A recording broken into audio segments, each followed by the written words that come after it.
पता है, किसानों के लिए भी 1000 रुपये पेंशन निर्धारित की गई है। किसान चाहे तो इस योजना में अप्लाई करके 1000 रुपये प्रति माह ले सकते हैं। तो अब ये किसान वाली जो पेंशन योजना है, ये वृद्धा पेंशन से कैसे अलग है और किसानों को क्यों किसान वाली पेंशन में ये अप्लाई करना चाहिए, और पेंशन में जो आय क्राइटेरिया रखा गया है कि किस पेंशनर की कितनी आय होनी चाहिए, वो साल का कितना कमा रहा होना चाहिए या फिर इससे ज़्यादा तो उसको पेंशन नहीं मिलेगी। तो इन सब के बारे में आज की वीडियो में कंप्लीट डिटेल में जानेंगे। अगर आप एक नियमित धारक हो या फिर आमजन भी हो तो भी ये वीडियो आपके लिए बेहद यूजफुल होने वाला है। तो वीडियो को कंप्लीट जरूर देखिए, ये जानकारी आपको कोई नहीं बताएगा। सबसे पहले यहाँ पर हम बात कर लेते हैं किसान वर्जन पेंशन योजना के बारे में। जब भी हम पेंशन अप्लाई करते हैं तो वहाँ पर 3 ऑप्शन आते हैं। एक विशेष योग्यजन वाला जो विकलांग पेंशनरों के लिए है, और एक कृषक वर्जन वाला जिसमें 1000 रुपये पेंशन दिखाई देती है, और एक आता है वर्जन वाला यानी बुजुर्गों के लिए। अब इस पेंशन का जो एज क्राइटेरिया है दोनों पेंशनों का मैं बता देता हूँ। किसान वाले में भी वही है, जैसे महिला की 55 वर्ष आयु होनी चाहिए और पुरुष की 58 वर्ष आयु होनी चाहिए ये पेंशन लेने के लिए। तो वहां पर अब दोनों ऑप्शन आते हैं, लेकिन ज्यादातर नियमित धारकों और हम लोग क्या करते हैं, वर्जन वाला ही ऑप्शन सेलेक्ट करते हैं। अगर वो किसान भी है, उस क्राइटेरिया किसान वाले क्राइटेरिया में भी आता है, तो भी हम वो वर्जन वाला ऑप्शन ही सिलेक्ट करते हैं, क्योंकि हाथ बैठ गया है कहीं ना कहीं। तो अब यहाँ पर आप सभी को ये पता होना चाहिए कि इसमें जो आय क्राइटेरिया है, जो वार्षिक इनकम यहाँ पर निर्धारित की गई है, वो थोड़ी अलग अलग है।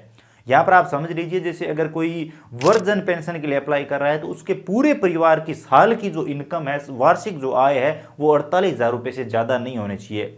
अगर जन आधार कार्ड में उनके परिवार की इनकम 48,000 रुपये से ज़्यादा दिखाई गई है तो वो पेंशन के लिए अप्लाई नहीं कर पाएंगे। इसी के साथ जो एकल नारी पेंशन योजना है, जिसमें विधवा या परित्यागता महिलाएं वो पेंशन के लिए अप्लाई करती है, उनके लिए भी 48,000 रुपये आय निर्धारित की गई है। उनकी भी साल की आय, उनके पूरे परिवार की साल की इनकम 48,000 से ज़्यादा नहीं होनी चाहिए। और यहाँ पर जो 75 वर्ष के बाद पेंशन बढ़ती है, वो यहाँ पर बताया गया है कि जो एकल नारी पेंशन है वो 75 वर्ष के बाद 1,500 रुपये हो जाती है। वहीं ये जो विशेष योग्यजन पेंशन है, विकलांग पेंशन, वो 1,250 होती है 75 वर्ष के बाद। इसी के साथ यहाँ पर आप सभी देख सकते हैं कि जो कृषक वर्जन पेंशन योजना है, इसमें आय क्राइटेरिया नहीं बताया गया है। इनकम कितनी हो इससे कोई मतलब नहीं है, यहाँ पर निर्धारित नहीं की गई है। हो सकता है कि जब आप अप्लाई करें तो वहां पर आपको कुछ दिखाई दे, लेकिन यहाँ पर अभी नहीं बताया गया है। और मैंने कई प्रारूप पढ़े हैं, वहां पर नहीं बताया गया है कि कृषक की पेंशन इतनी होनी चाहिए। अब कौन कौन से किसान इस पेंशन योजना में अप्लाई कर सकते हैं, तो लघु और सीमांत किसान इस पेंशन योजना में अप्लाई कर सकते हैं। लघु सीमांत किसान का साधारण भाषा में तो आप ये समझ लीजिए कि 1-2 हेक्टर से कम जमीन होनी चाहिए। लघु सीमांत किसान का साधारण भाषा में आप समझ लीजिए कि 1-2 हेक्टर से कम जिस किसान की जमीन है वो लघु सीमांत किसान कैटेगरी में आ जाता है। बाकी यहाँ पर जो सरकार ने एक प्रारूप तैयार किया, उसमें आप देख सकते हैं सिंचित और असिंचित अलग अलग बताया गया है। कृषक वर्जन पेंशन के लिए यहाँ पर अलग अलग जमीन निर्धारित की गई है, वो आप स्क्रीन पे देख पा रहे होंगे। तो ये इन कैटेगरी में जो आते हैं, इस क्राइटेरिया में जो किसान आते हैं, उनको कृषक वर्जन पेंशन के लिए ही अप्लाई करना चाहिए। लेकिन बात वही है कि उम्र उतनी ही चाहिए, जैसे कि अगर वर्जन को 58 वर्ष पुरुष को उम्र चाहिए, तो वही उम्र कृषक वर्जन को भी चाहिए। जो किसान के लिए भी अप्लाई करेगा उसको भी यही चाहिए। लेकिन अब किसान को किसान वाली पेंशन में इसलिए अप्लाई करना चाहिए क्योंकि अगर वो लघु या सीमांत किसान कैटेगरी में आता है तो उसको बाकी लाभ भी मिल पाएंगे। जी हाँ, अगर आप एक तरफ तो लघु या सीमांत किसानों को हर जगह पर दिखाते हो और उस कैटेगरी का लाभ भी लेते हो, वहीं दूसरी तरफ आप वर्जन बन के पेंशन के लिए अप्लाई कर रहे हो, तो आपको कृषक वर्जन वाले ऑप्शन में ही अप्लाई करना चाहिए। और हो सकता है आगे चलकर इसको क्या बदलाव हो, और हो सकता है आपके लिए अच्छा भी हो। तो अगर आप वाकई कृषक वर्जन में आते हैं, आपकी ज़मीन कम है या फिर जो ज़मीन सरकार ने निर्धारित की है उस कैटेगरी में आप आते हो, क्राइटेरिया में आते हो, तो आप उसमें ही अप्लाई करिए।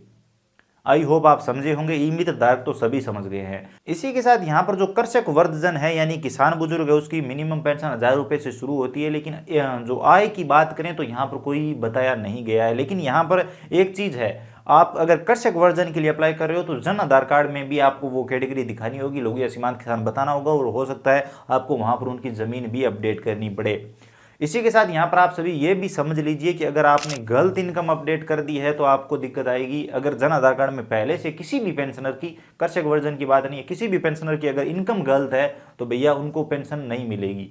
अब यहाँ पर आप सभी ये ध्यान दे लीजिए कि अगर किसी महिला की आप 0 इनकम दिखा रहे हो, नॉर्मली क्या होता है उदाहरण से समझते हैं, एक परिवार में दोनों पेंशनर पुरुष और महिला, या फिर दोनों के लिए आप पेंशन के लिए अप्लाई करें, तो आप क्या करते हैं, ये जो पुरुष मुखी है उसकी तो आप इनकम दिखा देते हैं। मान लीजिए 48,000 से कम दिखा रहे हैं तो आप 40,000 रुपये दिखा देते हैं। लेकिन महिला की इनकम आप 0 बता देते हैं कि गृहिणी है और इनकम नहीं बताते हैं। तो ऐसी कंडीशन में आप अप्लाई नहीं कर पाएंगे, पेंशन का फॉर्म आप नहीं भर पाएंगे।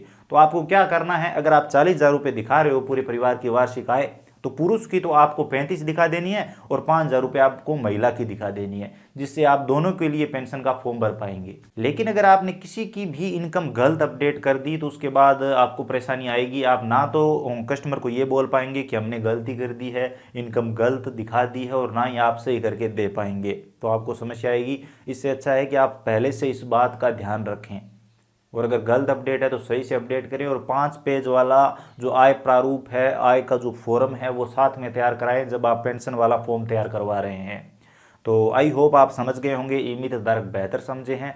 बाकी मेरे हिसाब से अगर आप कृषक वर्जन के लिए अप्लाई कर रहे हैं, कृषक वर्जन कैटेगरी में कोई आता है, तो उसके लिए वही कैटेगरी का चुनाव आप सबको करना चाहिए। बाकी आपकी इच्छा। अगर आपको वीडियो इन्फॉर्मेटिव लगा है तो लाइक करिए, अपने दोस्तों के साथ शेयर करिए, चैनल पर नए हो तो सब्सक्राइब करके बेल आइकन प्रेस कर लीजिए हर नई अपडेट सबसे पहले देखने के लिए। इसके अलावा अगर आपके मन में कोई भी सवाल या सुझाव है, आप और कुछ भी जानना चाहते हैं, बताना चाहते हैं, तो बेझिझक कमेंट सेक्शन में लिख सकते हैं। चलिए मिलते हैं अगले वीडियो में किसी नई अपडेट के साथ।